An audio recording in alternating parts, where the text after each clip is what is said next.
Hello, xin chào các bạn, mình là Cu. Rất vui gặp lại các bạn trong loạt vlog du lịch khám phá nước Úc. Điểm đến trong tập này đó chính là thành phố Melbourne. Melbourne được biết đến là thủ phủ của bang Victoria, được mệnh danh là một thành phố đáng sống nhất thế giới, nhờ sự kết hợp hoàn hảo giữa văn hóa, nghệ thuật, ẩm thực và thiên nhiên. Thành phố Melbourne còn nổi tiếng với khu vực CBD, nơi mang đậm dấu ấn lịch sử và những công trình hiện đại như là Flinders Street Station và Federation Square. Chắc chắn bạn không thể bỏ qua Brighton Beach, nơi nổi tiếng với những cabin tắm biển sặc sỡ, hay là điểm ngắm hoàng hôn đẹp điên đảo tại Point Ormond. Cô sẽ gợi ý những khách sạn giá tốt nhất ngay khu trung tâm CBD cho bạn tham khảo, cùng với lịch trình khám phá chi tiết Melbourne. Bạn biết không, có một Melbourne cực kỳ yên bình luôn và làm mình yêu thành phố này mất rồi.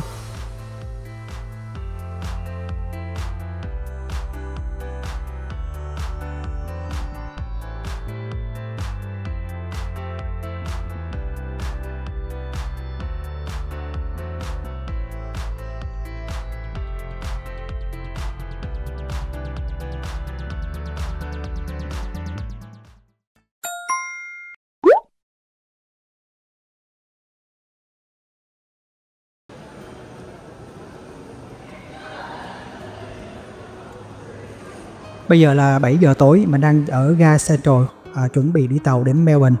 So với ban ngày thì ban đêm ga tàu rất là vắng vẻ. Tàu đi Melbourne thì sẽ xuất phát từ platform 1 nha các bạn. Theo bản hướng dẫn này thì bây giờ mình sẽ đi đến ký gửi hành lý. Các bạn nhớ là 30 phút trước giờ tàu chạy thì họ sẽ không có nhận ký gửi hành lý nữa nha. Mình mua ghế hàng Eco thì được gửi một kiện hành lý là 20 kg, kích thước theo quy định là 50, 60, 70 cm. Tuy nhiên cái vali của mình là vượt quá 20 kg và nhân viên hãng tàu người ta không có nhận ký gửi và yêu cầu mình là đem hành lý lên tàu luôn, vì trên tàu sẽ có chỗ để vali ở cuối mỗi toa. Mình hỏi rằng là liệu đem cái vali lên tàu thì có an toàn không, có bị mất trộm như là những cái chuyến tàu ở châu Âu hay không. Ông chủ nhân viên này khẳng định rất là chắc nịch sau khi mà nghe câu hỏi của mình. Ông có nói rằng là tôi làm việc ở đây 20 năm rồi, tôi cam kết rằng vali của bạn sẽ đến Melbourne an toàn cùng bạn. Ok, vậy là mình đem vali lên tàu luôn mà không cần ký gửi riêng nữa.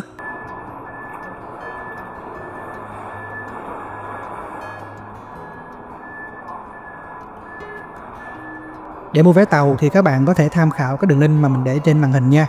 Chặng Sydney Melbourne mình mua ghế hàng Eco là 94 đồng Úc, tức là khoảng 1,5 triệu tiền Việt các mọi người.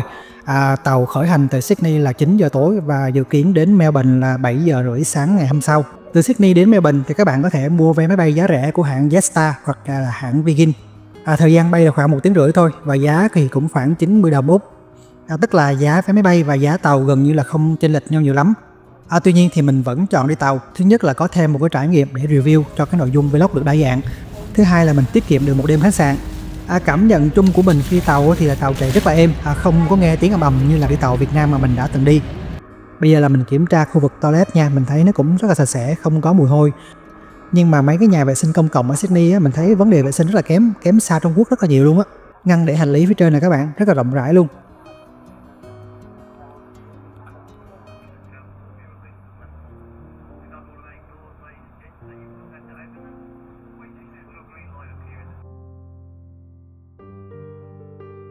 Đúng 7 giờ 30 sáng thì đã đến ga Southern Cross Melbourne. Southern Cross Melbourne là cái ga đường sắt trung tâm của Melbourne, nằm ngay trong khu Free Time Zone luôn các bạn.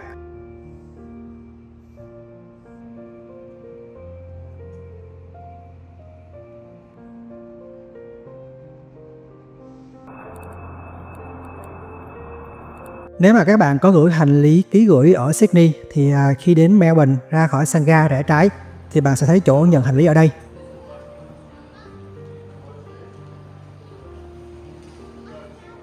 Bây giờ là mình sẽ tìm chỗ để mua cái thẻ giao thông Myki trong cái sân ga này luôn nha các bạn. Phải mua thẻ thì mới đi phương tiện công cộng để về khách sạn được. Ở Sydney thì các bạn dùng thẻ giao thông công cộng mobile. Tuy nhiên khi bạn đến Melbourne, tức là bang Victoria, thì các bạn sẽ phải dùng một cái thẻ khác, đó là thẻ Myki. Ok, các bạn thấy cái bảng hiệu chữ PT bên trái không? Đó chính là cái phòng giao dịch, đến đó để mua thẻ Myki nha.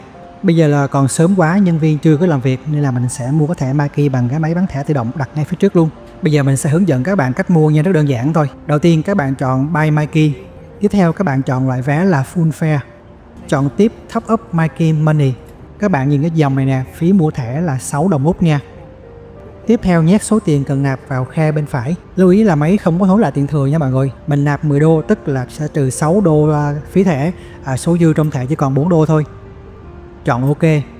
Cuối cùng chọn Yes để lấy bill và thẻ.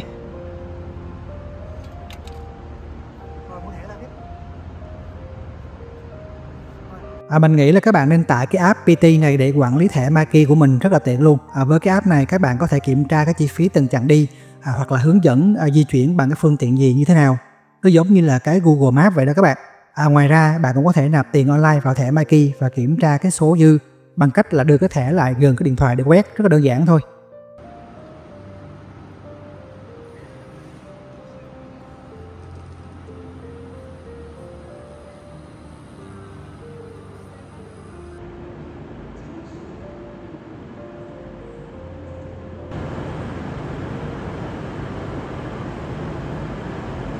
Bây giờ là mình sẽ ra khỏi ga nha các bạn, tìm đường về khách sạn đây. Vị trí mình đang đứng là ga đường sắt Southern Cross, khách sạn mình là Kimpton nằm ở ngoài cái khu CBD. Mình sẽ đi 2 chuyến tram mất khoảng 25 phút để từ đây di chuyển về khách sạn. Sẵn là mình chia sẻ với các bạn một số thông tin cơ bản về CBD Melbourne luôn nha. Cũng giống như ở Sydney thì cái khu CBD Melbourne là một cái cụm các cái tòa nhà cao ốc rất là nổi bật. Đây là trung tâm mua bán, giải trí, văn phòng, thương mại sầm uất nhất của Melbourne. Các cái hoạt động thương mại kinh tế quan trọng hầu hết đều nằm trong khu vực này. Đặc biệt khi di chuyển bằng tàu điện tram trong khu vực này thì là hoàn toàn miễn phí nhé. Vị trí này là ga Southern Cross, mình đang đứng ở đây nè các bạn. Đây là sông Yarra chảy ngang khu vực CBD Melbourne. Đối diện với khu CBD qua sông Yarra là khu South Bank ở phía bên này.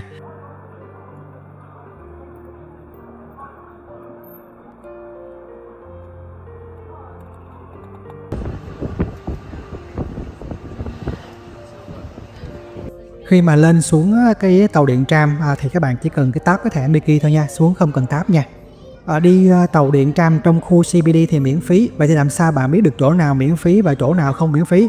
Theo mình cách đơn giản nhất thì lúc lên tàu điện các bạn cứ tap thẻ, lúc xuống thì không cần phải tap nữa. Chỗ nào miễn phí thì nó sẽ tự động không tính tiền, vậy cho khỏe khỏi mất công phải suy nghĩ nhiều. Tới rồi các bạn, đây là cái trạm tàu điện tram ngay trước khách sạn mình nè. Từ cái trạm này mình kéo vali khoảng 3 phút là tới khách sạn thôi, rất là tiện.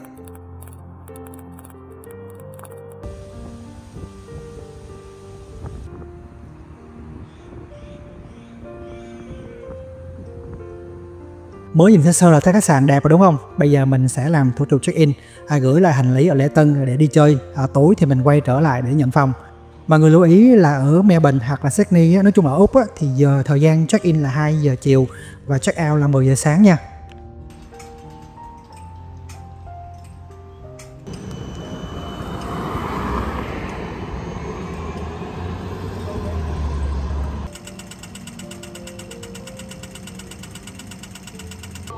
Bây giờ là mình sẽ quay trở lại khu CBD để ăn trưa, đi dạo phố vòng vòng để cảm nhận cái bầu không khí yên tĩnh và chậm rãi của Melbourne.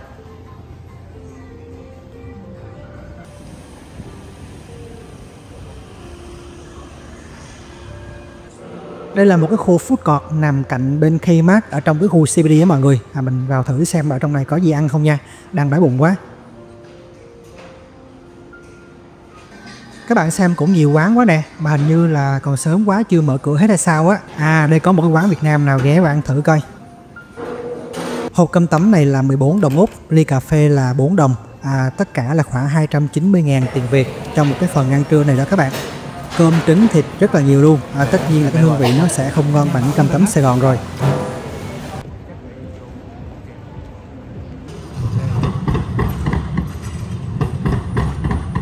Mới đang ở Sydney rất là ồn ào náo nhiệt, đến Melbourne tự nhiên cảm giác mọi thứ rất là chậm rãi, yên tĩnh mặc dù là mình đang dạo trong cái khu trung tâm CBD. Hầu như các cái con đường ở trong cái khu trung tâm CBD đều trồng cây, tạo nên những cái bản xanh đô thị rất là mát mẻ, bầu không khí thì dễ chịu vô cùng.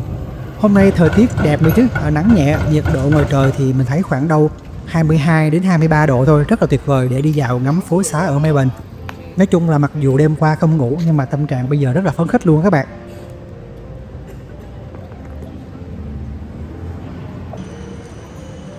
Mình đi lang thang từ phố này sang phố kia trong cái khu CBD, ngắm nghía cuộc sống đô thị diễn ra trong một cái bầu không khí rất là yên bình, không có quá ồn ào náo nhiệt. Hình ảnh những chiếc tàu điện tram chạy len lỏi những con phố tạo nên một cái diện mạo rất là ấn tượng cho du khách lần đầu đến Melbourne như mình.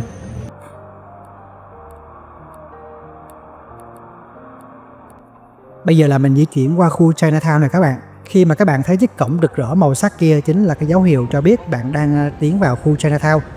Bất kỳ nơi nào trên thế giới bạn cũng sẽ thấy hình ảnh chiếc cổng chào với một đặc điểm nhận dạng rất là độc đáo, báo hiệu rằng là bạn đang đi đến khu Chinatown. Chinatown ở Melbourne là một khu phố tàu lâu đời nhất ở Úc và được coi là một trong những Chinatown lâu đời nhất trên thế giới, chỉ sau San Francisco thôi đó các bạn. Chinatown ở Melbourne ra đời khi làn sóng di cư của người Hoa đến bang Victoria ở trong thời kỳ Gold Rush bắt đầu từ năm 1851. Họ đến Melbourne với hy vọng làm giàu tại các cái mỏ vàng gần Ballarat và Bendigo. Sau thời kỳ khai thác vàng chấm dứt thì nhiều người Hoa chọn ở lại thành phố và định cư tại khu vực Little Bourke Street, tạo nên một cái cộng đồng rất là ổn định. Ban đầu thì khu vực này biết đến như là một cái nơi tập trung các cái tiệm ăn, cửa hàng, thuốc đông y và nhà hát truyền thống Trung Hoa. Qua nhiều thập kỷ thì Chinatown phát triển thành một cái trung tâm văn hóa rất là đa dạng, đồng thời giữ được cái nét truyền thống rất là độc đáo của người Hoa.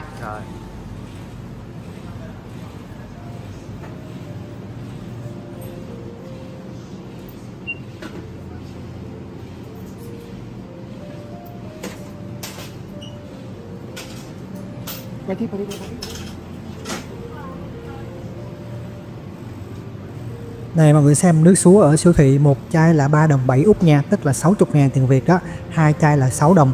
Nên là mình luôn nấu nước ở khách sạn và đem theo uống là vậy đó các bạn.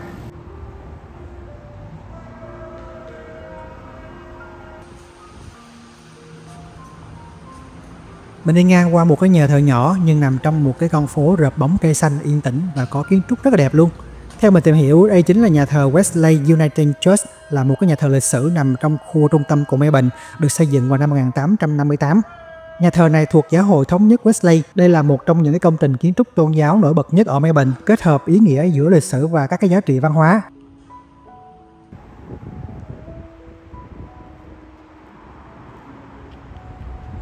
Kiến trúc nhà thờ quá đẹp luôn hả mọi người. Wesley Uniting Church không chỉ là một cái nhà thờ đơn thuần mà chỗ này còn là một cái trung tâm hỗ trợ cộng đồng, cung cấp các cái dịch vụ hỗ trợ cho người vô gia cư, tư vấn tâm lý hoặc là tổ chức các cái sự kiện cộng đồng, các buổi hòa nhạc hoặc là triển lãm tôn giáo.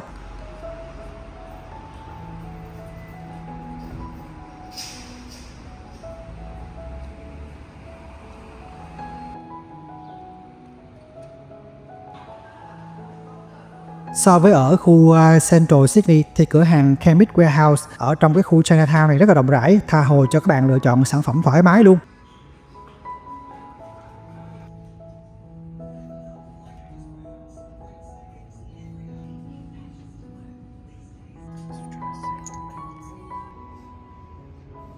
Bây giờ là khoảng 3 giờ chiều, mình sẽ qua siêu thị mua một ít đồ để dành ăn tối. Sau đó là mình sẽ quay lại check-in khách sạn và đi ngắm sunset ở cái chỗ ngoài ô của Melbourne. Cái chỗ ngắm sunset nó nằm phía khách sạn và xa khu trung tâm á, nên là bây giờ là mình sẽ đi siêu thị mua đồ ăn tối luôn, tối khỏi phải mất công quay ngược ra khu CBD này nữa. Đường phố ở cái khu CBD Melbourne nó rất là rộng rãi, thoáng đãng, nhiều cây xanh, mình cảm giác nó bình yên ghê luôn đó mọi người. Mình cũng từng hỏi rất nhiều bạn bè của mình sau khi đi du lịch Úc về thì thích Melbourne hơn hay là Sydney hơn, thì câu trả lời chung của họ là họ thích cái nhịp sống ở Melbourne hơn.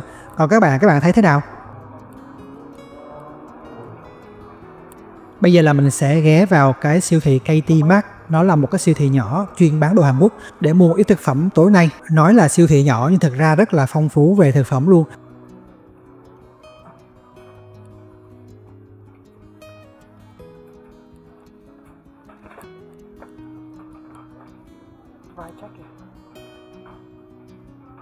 Nhưng mà đồ Hàn Quốc không à?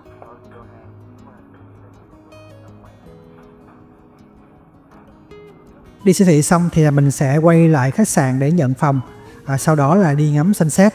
Lịch trình chiều nay là vậy nha các bạn.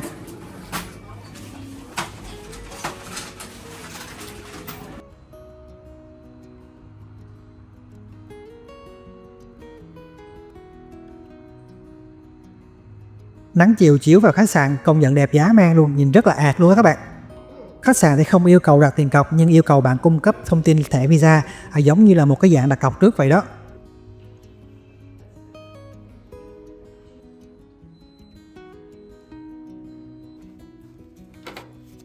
Wow, phòng đẹp quá mọi người ơi, không nghĩ là phòng đẹp vậy luôn mà còn rẻ nữa chứ. Điểm trừ theo mình có lẽ là hơi xa khu CBD một chút, đi tàu điện tram thì mất khoảng 25 phút, còn tất cả là điểm cộng, không gian quá rộng rãi luôn.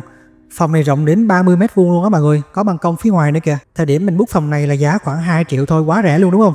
Trong phòng thì có trang bị một cái khu bếp nhỏ với đầy đủ đồ dùng làm bếp mà bạn có thể chuẩn bị cho một bữa ăn rất là thoải mái. Mình thấy nó giống như là một căn hộ studio hơn là một cái phòng khách sạn á. Ban đầu thì mình định ở ngay trong khu CBD 4 đêm luôn. Tuy nhiên khách sạn mình chọn thì chỉ trống 3 đêm thôi, vì đêm chủ nhật thì hết phòng rồi, nên buộc lòng mà mình phải tìm một khách sạn khác ở tạm một đêm. Mà phòng này thì hơi xa khu CBD một chút xíu. Tuy nhiên cái phòng này nó làm mình hài lòng quá luôn á mọi người ơi.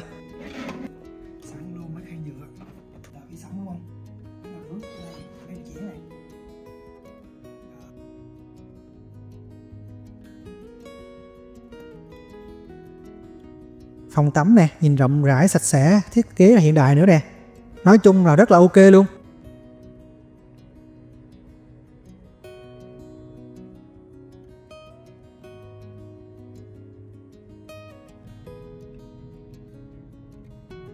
Đây là cái view nhìn từ ban công phòng mình này các bạn. Còn đầu kia là cái trạm xe điện tram mà mình vừa xuống lúc nãy á. Từ khu CBD đến đây là khoảng 25 phút thôi, không có xa mấy. Nhưng mà phòng đẹp, rẻ như vậy là mình quá hài lòng rồi. Nhận phòng xong thì bây giờ là mình sẽ ra khu ngoại ô của Melbourne để ngắm sunset. Chỗ này đẹp lắm luôn á mọi người. Nếu như ở Sydney có light rail thì ở Melbourne có những chiếc tàu điện tram rất là đẹp, tàu điện tram sạch sẽ, mới và đi ra phía ngoại ô nên rất là vắng, không đông đúc như ở trong khu CBD. Và đặc biệt hơn nữa là khi đi tàu điện tram trong khu CBD thì là hoàn toàn miễn phí luôn nha mọi người.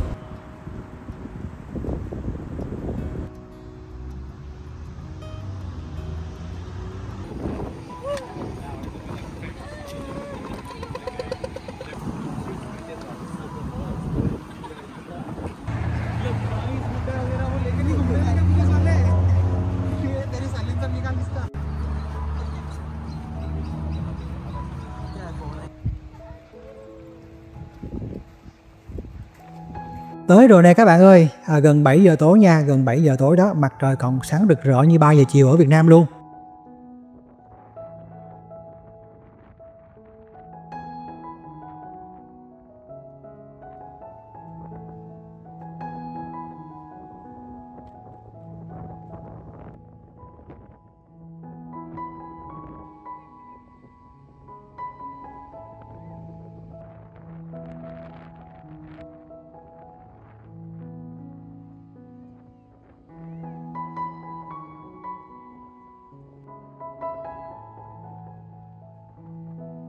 Vị trí này được gọi là Point Ormond Lookout, là một cái điểm ngắm sunset rất là nổi tiếng ở khu vực Elwood, một cái vùng ngoại ô ven biển thuộc thành phố Melbourne. Đây là một địa điểm rất được yêu thích bởi cái vẻ đẹp tự nhiên với cái mức tầm nhìn ra toàn cảnh vịnh Port Phillip và bầu không khí thì yên bình, rất là lý tưởng cho các hoạt động thư giãn vào buổi chiều, nhất là những ngày đẹp như thế này. Mọi người xem, không khí buổi chiều rất là đẹp luôn. Cái chỗ này cách trung tâm khoảng 8 km thôi các bạn. Các bạn di chuyển một chuyến tàu điện tram và một chuyến xe bus là tới.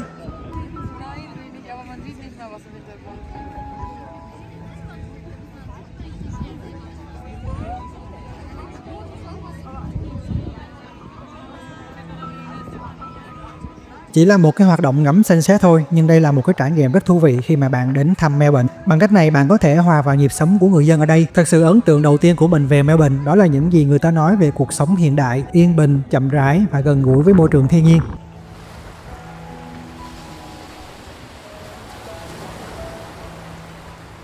Từ Point Ormond Lookout, bạn có thể chiêm ngưỡng toàn cảnh vịnh Port Phillip với cái đường chân trời Melbourne, tạo nên một khung cảnh tuyệt đẹp vào lúc hoàng hôn hoặc là lúc bình minh. Tuy nhiên thì lúc hoàng hôn thì mọi người tập trung về đây rất là đông. Đằng xa kia các bạn thấy mấy cái tòa nhà cao cao đó là trung tâm của Melbourne, khu CBD đó các bạn.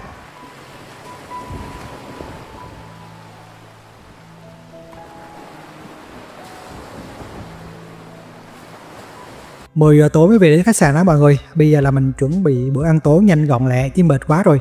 Đêm qua trên tàu không ngủ được do mình thuộc cái tiếp người khó ngủ á, mặc dù tàu thì chạy rất êm. Hôm nay là một ngày hoạt động hết năng suất luôn. Tối về khách sạn là quá đuối luôn, cạn pin luôn rồi.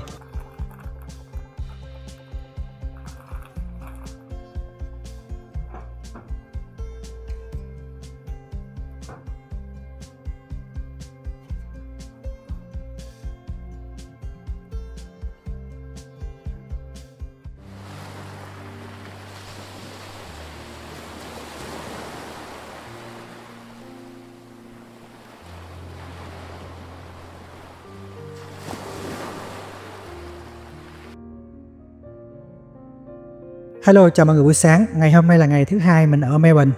Mặc dù là đang đi chơi nhưng mà sáng sớm vừa mở mắt ra là phải tranh thủ xử lý một số công việc rồi này các bạn. Đây là cách mình vừa làm việc vừa đi chơi để tiết kiệm dành tiền mua vé bay đó các bạn.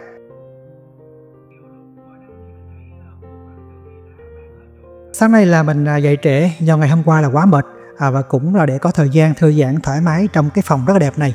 Sau đó là mình sẽ trả phòng đi vào khách sạn khác ở trong cái khu CBD. Thực sự là mình quá thích khách sạn này luôn á các bạn. Xung quanh là yên tĩnh vắng vẻ, cây xanh thì mát mắt và đi vào trung tâm bằng cái tàu điện tram. Cái trạm thì nằm ngay trước mặt mình luôn, rất là tiện lợi. Chưa kể là khách sạn thiết kế rất là đẹp luôn và tiện nghi nữa chứ.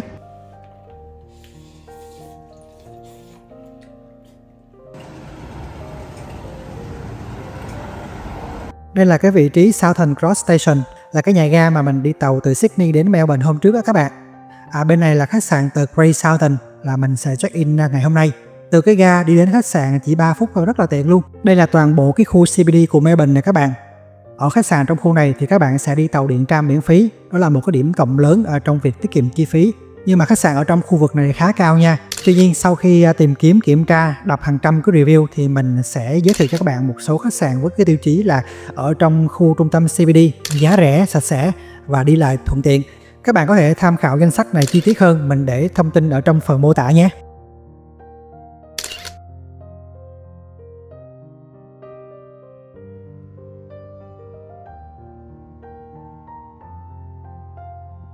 À, 2 giờ chiều mới được nhận phòng, do đó là mình check in gửi là hành lý để tiếp tục đi chơi.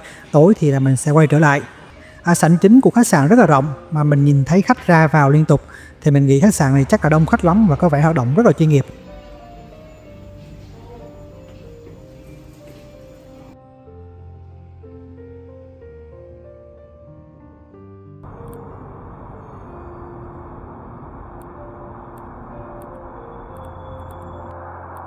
Đối diện khách sạn của mình là văn phòng của công ty đường sắt Victoria. Đây là một cái tòa nhà mang phong cách kiến trúc thuộc địa rất là lớn mà nhìn hoành tráng quá luôn. Đó các bạn thấy không? Bên kia đường là khách sạn The Great Southern kìa các bạn.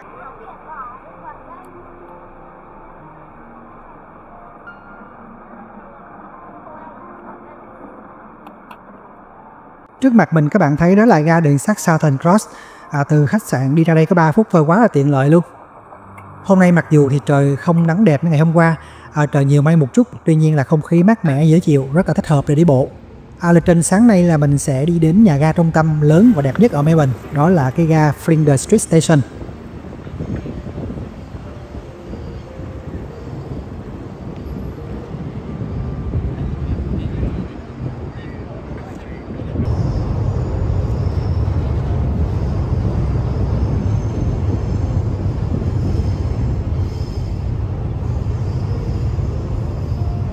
Bây giờ là mình ghé qua cái City Mart để mua ổ cắm điện. Ngoài ra các bạn thấy ở đây cũng bán các loại dây sạc điện thoại, mấy cái đồ điện tử linh tinh. Nếu mà bạn cần mua mấy thứ đó thì ghé vào cái hệ thống City Mart này nha.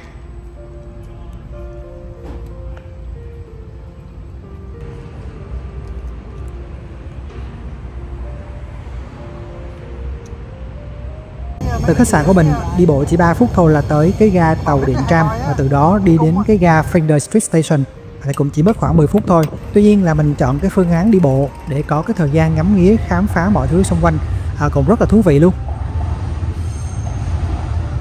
Tới rồi các bạn ơi, đây chính là cái ga Flinders Street Station. Nhưng cái cổng này là cổng Elizabeth nha, còn cổng chính thì ở phía đằng kia, đi bộ thêm một khúc nữa thì mới tới.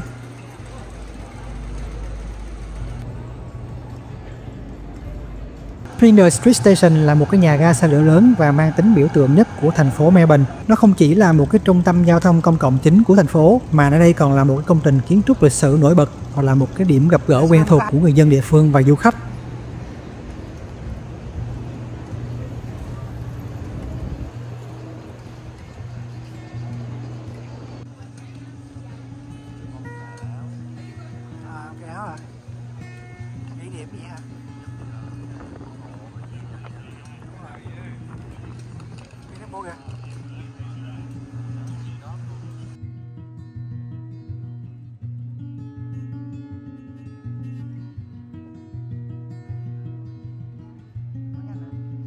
Máy top up tiền vào thẻ Myki này các bạn, bây giờ là mình sẽ nạp thêm tiền vào thẻ đây rất là đơn giản luôn. Các bạn bỏ thẻ vào khay, chọn top up tiền vào thẻ, sau đó là nhét tiền vào khe ở phía bên phải nè. chọn ok. Rồi xong, quá đơn giản luôn đúng không? Rồi sao đấy?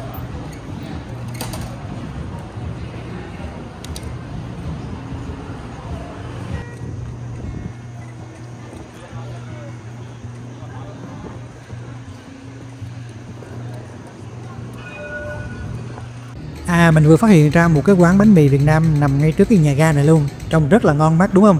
Giá mình thấy là 11 đô Úc một ổ, tức là khoảng 180.000 đồng á.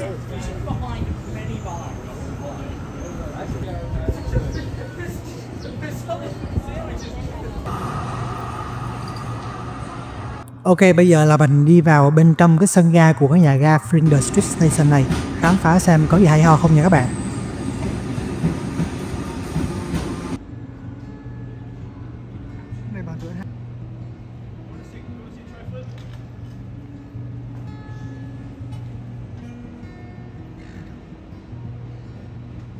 Bên trong nhà ga thì mình thấy phong cách rất là hoài cổ, phong cách kiến trúc lục địa còn rất là đậm nét, tạo cho du khách một cảm giác như là quay ngược về quá khứ vậy. Bây giờ là mình kiếm quán ăn trưa đây, cũng khá là muộn rồi. Mình sẽ kiếm cái quán ăn quanh khu vực nhà ga này luôn, ở chỗ này đông đúc chắc là sẽ có nhiều cái lựa chọn. Đây các bạn thấy không, một cái quán phở Việt Nam, ở trong khu này mình thấy nhiều quán Việt Nam ghê luôn. Đi tiếp một đoạn nữa thì sẽ có cái nhà hàng Kim Sinh này nè. Ok, bây giờ mình ghé vào đây nha. Tất cả các món đều có hình ảnh và giá đính kèm, quá trực quan cho mọi du khách đều có thể dễ dàng lựa chọn, một điểm cộng nha. Mình thấy menu ở đây khoảng 100 món, giá dao động từ 12 đô Úc đến 15 đô Úc, khá là hợp lý.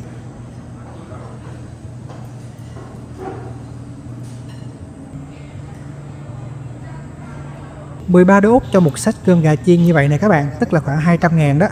So ra thì vật giá ở Melbourne rẻ hơn ở Sydney một chút xíu. Mình thấy là không có quá nhiều sự cách biệt á.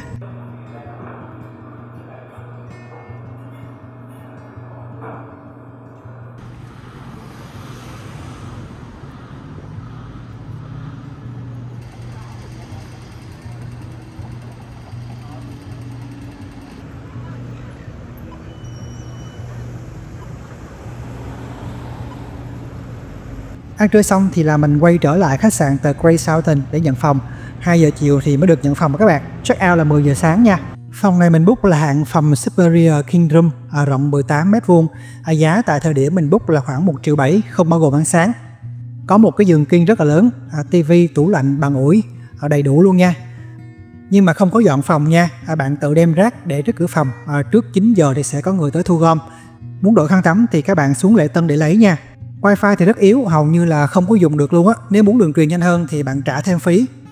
Nói chung là mình thấy họ cắt giảm tối đa các cái phí dịch vụ á, để có cái mức giá phòng cạnh tranh nhất. Các bạn nhìn nè, mình để đắp là một cái tấm nỉ mỏng, lót thêm một lớp vải. Khi đắp thì nó rất là hay bị tuột cái miếng vải lót ra. Trời ơi, mình cực kỳ ghét kiểu mền này luôn á. Thật ra nó giống như là một cái tấm wrap để đắp thôi mọi người, chứ không phải là một cái mền. Nhìn chung thì giá phòng rẻ, nằm ngay khu trung tâm, sạch sẽ, tiện nghi. Nhưng nếu mà để lựa chọn á, thì mình sẽ chọn khách sạn Kingston đầu tiên hơn, bởi vì mình thích cái tiện nghi và cái thiết kế khách sạn đó rất là thông thoáng, thoải mái. Nói chung với nhìn tổng thể thì khách sạn Kingston có nhiều điểm cộng hơn và hợp gu với mình hơn.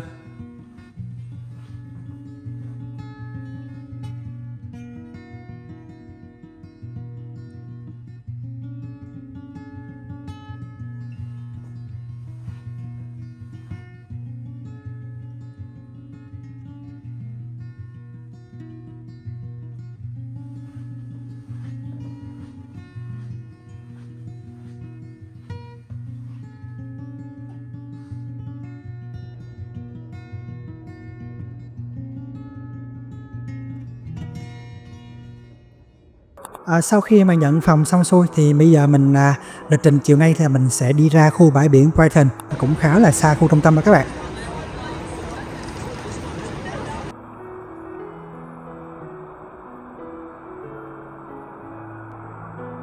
Bao nhiêu?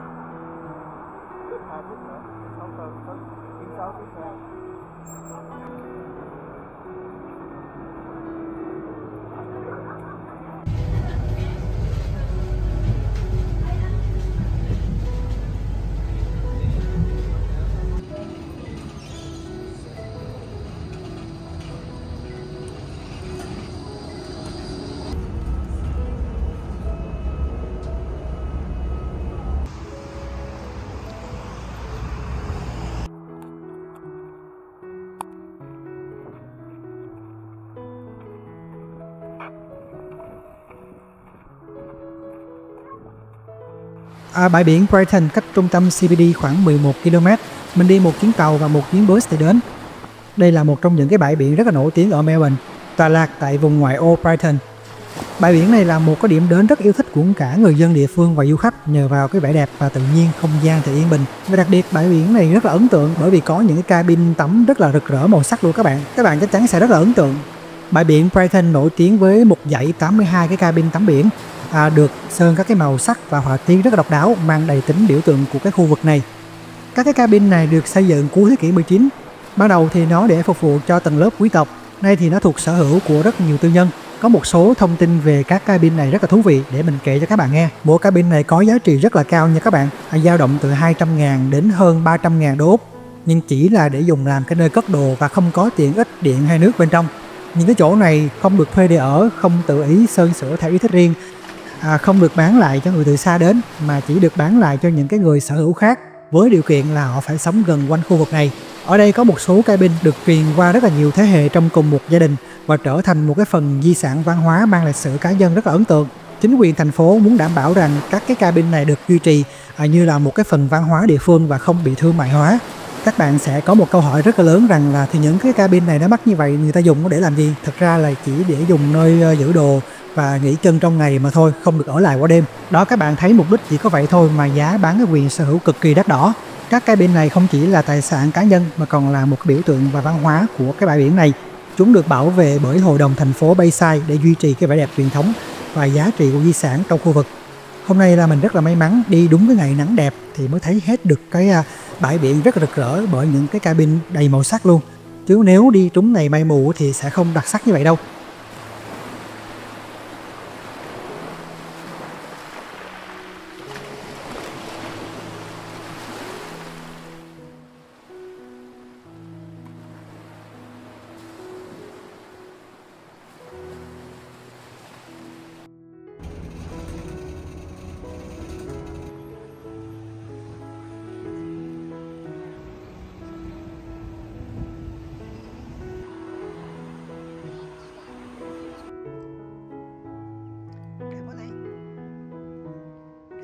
Rời khu vực bãi biển Brighton, điểm tiếp theo mình đến là Victorian Pride Center. Điểm này nó cũng nằm trên cái trục đường đi về khách sạn luôn nên là tiện đường mà mình ghé qua. Thật là không may thì khi mình đến là chỗ này đóng cửa rồi các bạn. Do trời còn nắng mình cứ đinh ninh là trời còn sớm, nhưng mà quên mất lúc này là 7 giờ tối rồi nên chỗ này đóng cửa là đúng rồi. Ai mà làm việc giờ này nữa đúng không? Xui ghê chứ. Mà chỗ này nó có kiến trúc và thiết kế nội thất rất là đẹp luôn các bạn. Đó là lý do tại sao mà mình tìm đến đây á.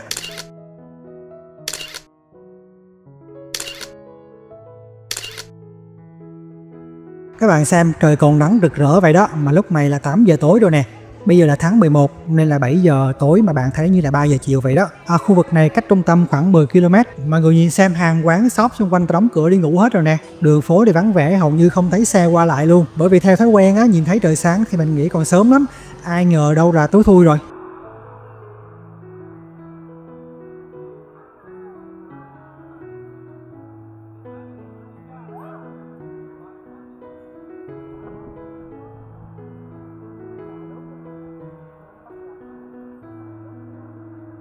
Về đến khu trung tâm CBD Melbourne thì là mình ghé qua siêu thị Tokyo Hometown để mua một ít đồ ăn tối. Ở đây cũng là một cái siêu thị chuyên bán thực phẩm châu Á mà các bạn có thể tham khảo nha. Cũng giống như ở Sydney thì các siêu thị bán đồ châu Á ở Melbourne rất là nhiều, rất là đa dạng về chủng loại luôn.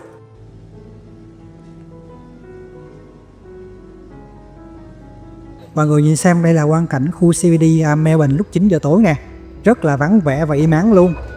Bây giờ thì mình mới biết vì sao là mọi người nói ở Melbourne buổi tối chán lắm, không biết làm gì, không biết đi đâu. Còn mình thì đi cả ngày quá mệt, tối chỉ muốn về khách sạn ăn uống nghỉ ngơi thôi. Bữa tối hôm nay đi siêu thị là hết 40 đô Úc nè các bạn, tức là khoảng 650.000 Việt Nam. Đi chơi giờ này mới về thì chỉ có là tự nấu ăn thôi, không có hàng quán nào mở cửa đâu. 6 giờ tối là người ta đóng cửa hết rồi, trừ các cái nhà hàng lớn thì vẫn còn hoạt động mà thôi. Ok, hẹn gặp lại mọi người trong phần 2 của vlog ở Melbourne nhé. Bây giờ mình đi ăn đây, đói bụng quá rồi, bye bye.